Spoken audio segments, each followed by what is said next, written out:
കാട്ടിൽ ചിക്കു എന്ന മാന്ത്രിക പൂച്ച താമസിച്ചിരുന്നു. അവൻ ബുദ്ധിമാനും സുന്ദരനുമായിരുന്നു.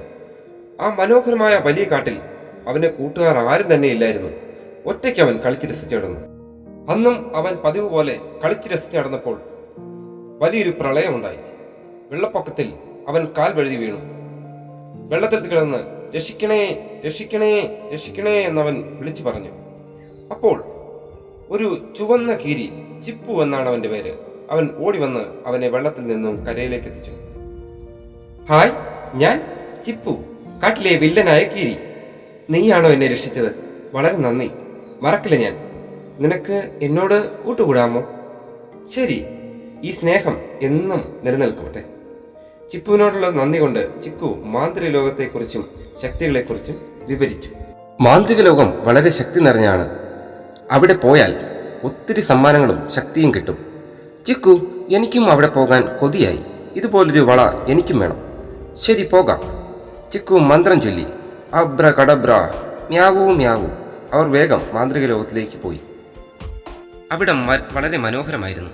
അവിടെ ഒരു പെട്ടി നിറയെ സ്വർണവും രത്നവും ഉണ്ടായിരുന്നു. ചിപ്പു അതെടുക്കാനായി പോയി. ചിക്കു അവനെ തടഞ്ഞു. ചിപ്പു, അരുത്, അതെടുക്കരുത്. അതെടുത്താൽ നമ്മൾ മാന്ത്രിക ലോകത്തു നിന്നും പുറത്താകും. അയ്യോ, എങ്കിൽ വേണ്ട, നമുക്ക് വളയുടെ അടുത്തേക്ക് പോകാം. ചിക്കു വീണ്ടും മന്ത്രം ചൊല്ലി. അബ്ര കടബ്ര, മ്യാവൂ മ്യാവൂ. അപ്പോഴേക്കും അവിടേക്ക് വീണ്ടും ഒരു പരുന്ത് പറന്നെത്തി. വർണ്ണപ്പരുന്ത്. അവൻ അവരെയും തോളത്ത് കയറ്റി ദൂരേക്ക് പറന്നുപോയി. മാന്ത്രികതയുടെ പ്രധാന ലോകത്തിലേക്ക് അവരെത്തിച്ചേർന്നു. അവിടം വളരെ മനോഹരമായിരുന്നു. കണ്ണഞ്ചിപ്പിക്കുന്ന, ഹൃദയം നിറയ്ക്കുന്ന തരം കാഴ്ചകളായിരുന്നു അവിടെ നിറയെ. ചിക്കു പറഞ്ഞു, ഹായ് ഹായ്, എന്തൊരു ഭംഗിയാണ് ഇവിടെ കാണാൻ. ചിക്കു പറഞ്ഞു, അതെ അതെ. അപ്പോഴേക്കും അവരുടെ മുമ്പിലേക്ക് ഒരു ഡ്രാഗൺ പറന്നെത്തി. തലയിൽ തീയും നീല നിറവുമുള്ള വലിയൊന്ന്. അവർ പേടിച്ചുപോയി. എങ്കിലും അവരോട് ഡ്രാഗൺ പറഞ്ഞു, കുഞ്ഞുങ്ങളെ, പേടിക്കേണ്ട കേട്ടോ. നിങ്ങൾക്ക് എന്താണ് വേണ്ടത്? അത് ചിപ്പുവിനും ഇതുപോലൊരു മാന്ത്രിക വള വേണം. ശരി, പക്ഷേ മാന്ത്രിക വളയുള്ളത് ശക്തി ലോകത്താണ്. അവിടെ ഒത്തിരി അപകടം നിറഞ്ഞതാണ്. അവിടുത്തെ കണ്ണാടിക്കാടിന് നടുവിൽ ഒരു കണ്ണാടിയുണ്ട്. അതിനകത്ത് രത്നപുഷ്പത്തിൽ വളയുണ്ട്. ശരി, എങ്കിൽ നമുക്ക് പോയി എടുക്കാം. പക്ഷേ ദുഷ്ടശക്തികളിൽ നിന്നും രക്ഷ നേടാൻ നിങ്ങൾ സൂക്ഷിക്കണം. പറഞ്ഞത് കേട്ട് ചിക്കുവും ചിപ്പുവും ഗുഹയിലൂടെ മുന്നോട്ട് പോയി. അവിടെ കാടിനടുവിൽ വർണ്ണക്കണ്ണാടി ഇരിക്കുന്നത് കണ്ടു.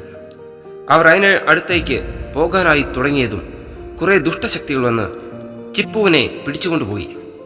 അപ്പോഴേക്കും ചിക്കു തൻ്റെ മന്ത്രശക്തി ഉപയോഗിച്ച് ദുഷ്ടശക്തികളോട് പൊരുതുവാനായി തുടങ്ങി.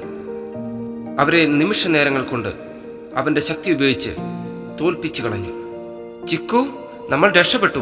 വളരെ നന്ദി ചിക്കു, നീ എന്നെ രക്ഷിച്ചതിന്. ഡ്രാഗൺ അപ്പോഴേക്കും പറന്നു വന്ന് അവരോട് പറഞ്ഞു, കുഞ്ഞുങ്ങളെ, നിങ്ങളുടെ ആത്മാർത്ഥതയും സ്നേഹവും സത്യസന്ധതയും നിങ്ങളെ ജയിപ്പിച്ചിരിക്കുന്നു. നിങ്ങൾ വിജയിച്ചിരിക്കുന്നു. വരൂ, നമുക്ക് കണ്ണാടിയുടെ ലോകത്തേക്ക് പോകാം. ചിക്കുവും ചിപ്പുവും സന്തോഷത്തോടെ തുള്ളിച്ചാടിക്കൊണ്ട് കണ്ണാടിക്കുള്ളിലേക്ക് പോയി. കണ്ണാടിക്കുള്ളിൽ ശാന്തതയും സമാധാനവും നിറഞ്ഞിരുന്നു. അതിൻ്റെ നടുവിലായി ഒരു രത്നപുഷ്പം പൂത്തുനിന്നിരുന്നു. ആ രത്നപുഷ്പത്തിൻ്റെ ഇതളുകളിൽ നിന്നും ഒരു വളം എടുത്ത് ചിക്കു ചിപ്പുവിൻ്റെ കഴുത്തിലണിയിച്ചു. ചിപ്പു സന്തോഷം കൊണ്ട് തുള്ളിച്ചാടി. അവനിൽ ആ മാന്ത്രിക ശക്തി നിറഞ്ഞുകൊണ്ടേയിരുന്നു. വരൂ ചിക്കു, നമുക്ക് നമ്മുടെ നാട്ടിലേക്ക് പോകാം.